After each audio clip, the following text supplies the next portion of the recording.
Did you like it?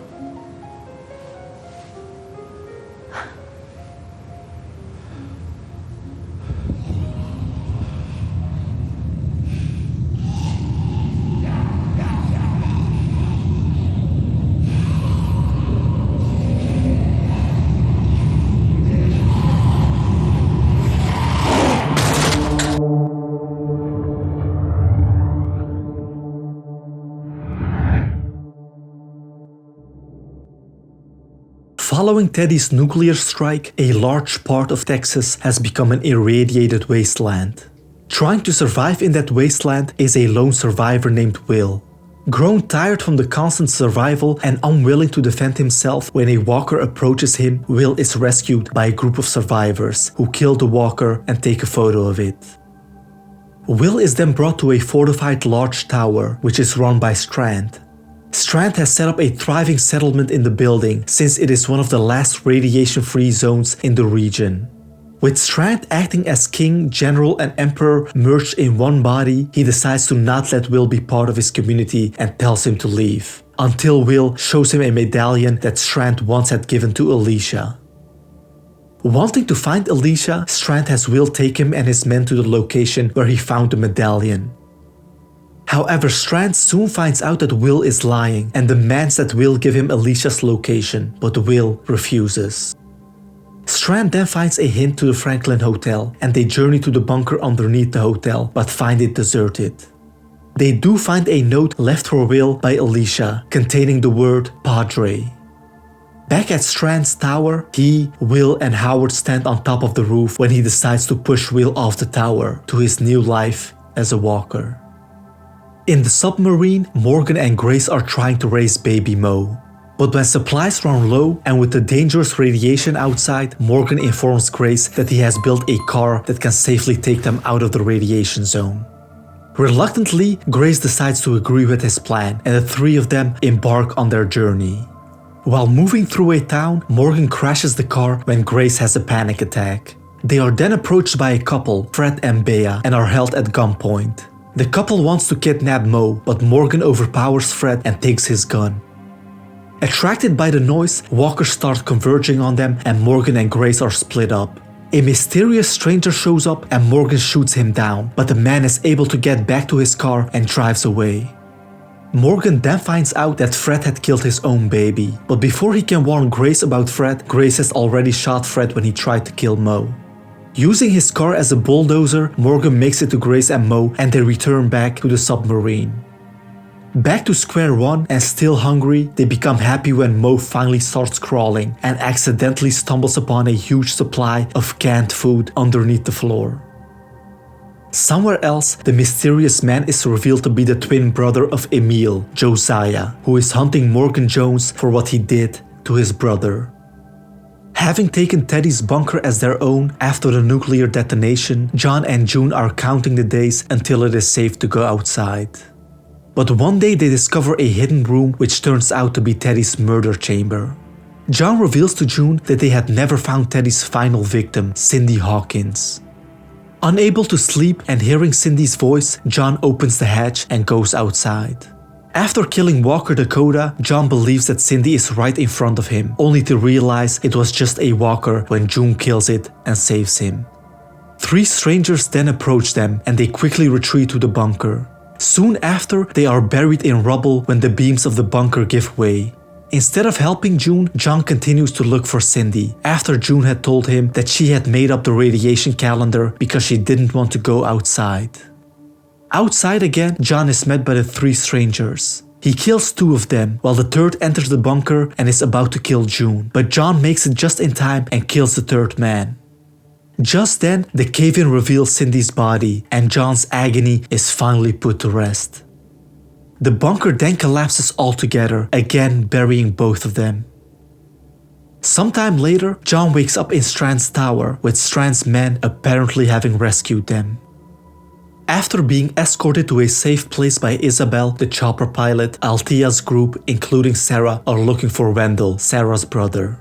Unable to find him, Sarah goes looking for him on her own when one day she is trapped by Josiah. He offers her to find Wendell if she delivers him Morgan. Sarah agrees. Using Rufus, the dog leads them to a member of the Stalkers, who takes them to a farm where Sarah finds Wendell's wheelchair all bent and broken. When the Stalker then escapes, Sarah also takes off in Josiah's car, but the assassin manages to quickly jump in and they crash 50 feet from an unexploded warhead. Attracted by the loud noise of their crash, walkers start converging on them and they join forces in repelling them.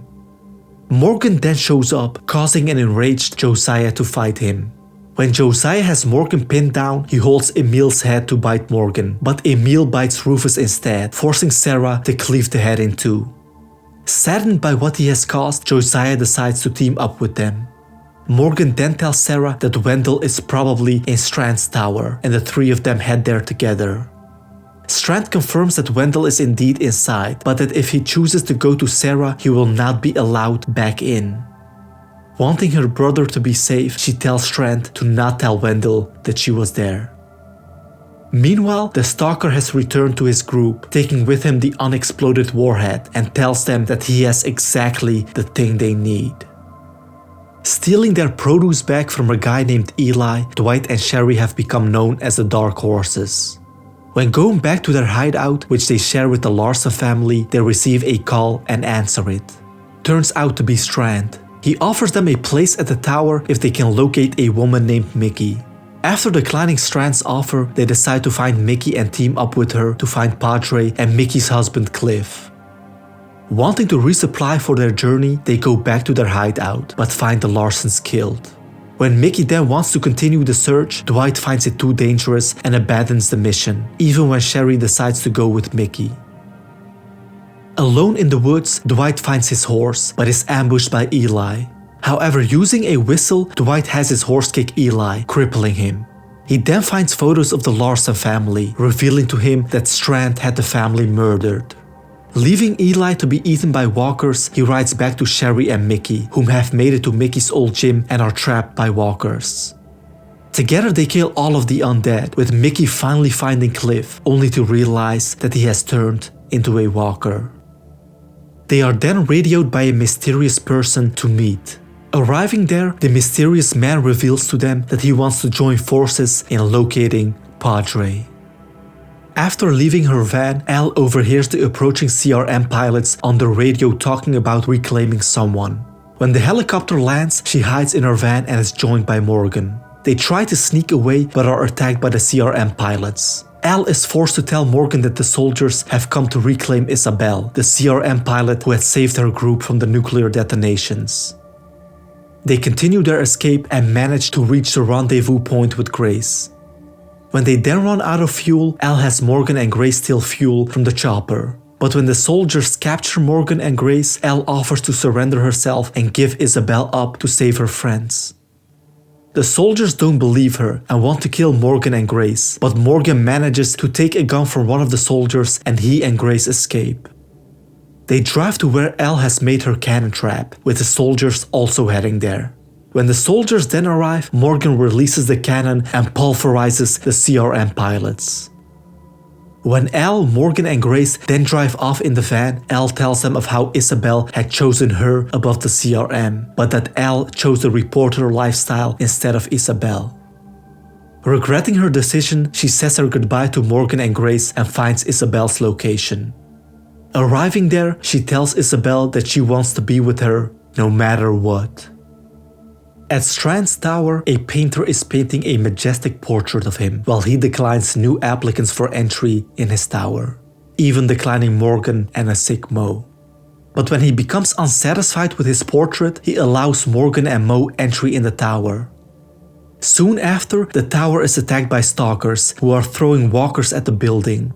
Strand talks to their leader, Arnold. Arnold demands entry in the tower for him and his people, or he will throw walkers infused with nuclear material at the building. Before Strand can make a decision, he falls ill due to poisoning. Not trusting anyone, he eventually loses consciousness. When he later wakes up, June gives him an antidote, while Morgan tells him that Grace and Sarah have chased away the stalkers. When Morgan then helps Strand up, Strand sees a blue substance on Morgan's thumb, the color of the poison. He realizes that Morgan had poisoned him and is about to throw Morgan from the roof when Grace shows up and offers to take out the radioactive walkers in front of his tower in exchange for Morgan's life. Strand agrees, but only if she and Mo come and live with him in the tower. Alone in the wasteland, Morgan is found by Dwight and Sherry and taken to another group of survivors, led by none other than Alicia. Through a flashback, it is shown how Alicia had met Will after trying to escape the remnants of Teddy's doomsday cult. When Arnold had told her that Teddy wanted her to become their new leader, she ran away and stumbled onto Will in another segment of the bunker. Will tells her that he was part of Senator Vasquez's entourage and was hiding there ever since the apocalypse happened. When Will is then captured by the cult, Alicia saves his life and he in turn tells her that the walker tied to the tree is Senator Vasquez and that maybe he can lead them to Padre, the secret government location. Having found a way to the outside, Will and Alicia navigate through the tunnels with Walker Vasquez. But when then the nuclear warheads explode, the tunnel caves in and the walker bites Alicia's arm, forcing her to cut it off. Sometime later, she wakes up in the bunker, free of the walker infection, but is angry at Will for not killing her, prompting him to leave in disappointment. In the present, Alicia and Morgan are following Vasquez in the hopes of finding Padre. However, Strand finds them, but is soon sent away by Alicia after she again is bitten by Vasquez. She shows Morgan her amputated arm, revealing that the walker bit her in her bones-only arm. Vasquez then leads them to Strand's tower instead of Padre. Disappointed, Alicia reveals to Morgan that she will soon turn into a walker since she is still carrying the infection. Strand then shows up and invites her and her people into his tower. But when she sees Walker Will and realizes that Strand has killed him, she declares war on Strand. I am taking the one thing that matters to you the most. I am taking that tower. I'll protect it if I must. Then we're going to war.